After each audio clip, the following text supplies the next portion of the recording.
পর্যটন নগরী কক্সবাজারের মূল আকর্ষণ পৃথিবীর দীর্ঘতম সমুদ্র সৈকত, এরপরই পাহাড়। তবে সমুদ্র সৈকত আর পাহাড়ের পাশাপাশি এখানকার সংস্কৃতি ও বৌদ্ধ বিহারগুলো হয়ে উঠেছে দর্শনীয় স্থানে।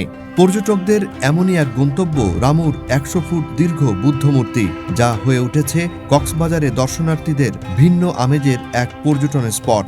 রামুর উত্তর মিঠাছড়িতে পাহাড়ের চূড়ায় শায়িত অবস্থায় থাকা ১০০ ফুট দীর্ঘ গৌতম বুদ্ধের মূর্তি যেন প্রকৃতি আর আধ্যাত্মিকতার এক অনন্য মিলনস্থল। শহর বা সমুদ্র সৈকত থেকে রামুর পথে এগোলেই বদলে যেতে থাকে কক্সবাজারের চিরচেনা দৃশ্যপট। নগরের কোলাহল পেরিয়ে চারপাশে দেখা মেলে সবুজ পাহাড়, গাছপালা আর নিরিবিলি পরিবেশের। আঁকাবাঁকা পথে কক্সবাজার চট্টগ্রাম মহাসড়ক থেকে রামুর উত্তর মিঠাছড়ির দিকে এগিয়ে গেলেই পৌঁছে যাওয়া যায় ভুবন শান্তি ১০০ ফুট সিংহসজ্জা গৌতম বুদ্ধ মূর্তির প্রাঙ্গণে। দেশের দক্ষিণ পূর্বের যে দর্শনীয় স্থানগুলো আছে তার মধ্যে অন্যতম কক্সবাজারের রামুর এই বুদ্ধ মূর্তি। গৌতম বুদ্ধের বিশাল প্রতিকৃতি এখানে আছে। গৌতম বুদ্ধের প্রতিকৃতি এখানে শুয়ে আছেন অনেকটা আয়েসে। এমন একটি মূর্তি দেখার জন্য দেশ বিদেশের অনুসন্ধানী যারা ভ্রমণ পিপাসু এবং যারা বিভিন্ন ধর্ম সম্পর্কে জানতে চান, তারা এখানে ছুটে আসেন। অর্থাৎ কক্সবাজারের রামুতে এই বিশাল বুদ্ধ মূর্তির স্থানে দেখতে তারা ছুটে আসেন।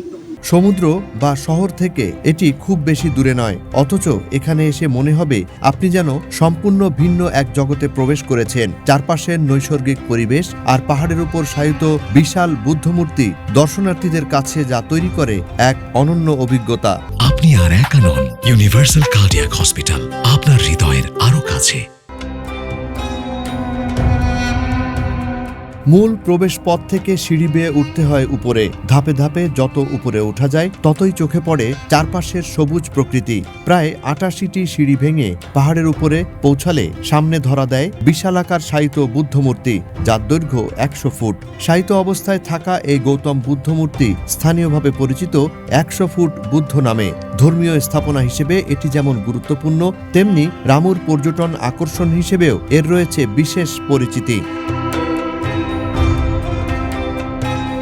বৌদ্ধ ঐতিহ্যে গৌতম বুদ্ধের মহাপরিনির্বাণের পূর্ববর্তী শায়িত ভঙ্গিকে বলা হয় সিংহসজ্জা।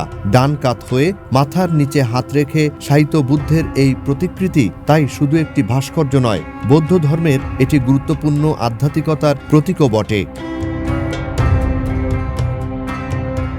নিরিবিলি পরিবেশে অবস্থিত এই ভাবনা কেন্দ্র শুধু দর্শনার্থীদের আকর্ষণের জায়গা নয়, বৌদ্ধ ধর্মাবলম্বীদের কাছে এটি প্রার্থনা, ধ্যান ও ধর্মীয় অনুশীলনেরও একটি গুরুত্বপূর্ণ স্থান। বৌদ্ধ মূর্তি যেটা দেখলেন, আমাদের এখানে স্লিপিং বৌদ্ধ যেটা দেখলেন, সবকিছু মিলে আপনি যখন এই সমস্ত প্লেসগুলিতে আসবেন দেখবেন এই সম্প্রীতির জায়গাটা কিন্তু আগে থেকে ছিল এবং এটা কিন্তু নতুন করে আমাদের তৈরি করার কিছু নাই। এটা ছিল ব্যাপার নিয়ে, সম্প্রীতির ব্যাপার নিয়ে এত ঝুট ঝামেলা, এত অপ্রয়োজনীয় জিনিস, অপ্রয়োজনীয় কথাবার্তা আমরা বলছি চারপাশে।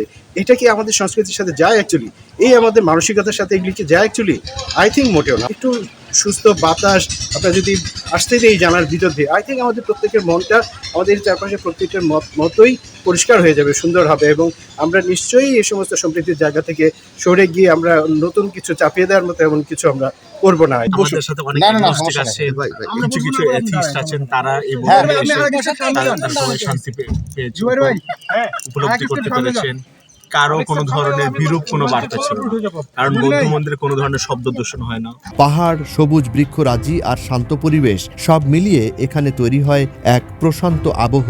দেশের বিভিন্ন প্রান্ত থেকে আসা পর্যটকদের পাশাপাশি বিদেশি পর্যটকরাও দেখতে আসেন রামুর বৌদ্ধ স্থাপনাগুলো। কেউ আসেন ধর্মীয় ও ঐতিহাসিক ঐতিহ্য দেখতে, কেউ বা প্রকৃতির সান্নিধ্যে কিছুটা সময় কাটাতে। জুনায়েদ আলী সাকি, বৈশাখী সংবাদ, কক্সবাজার।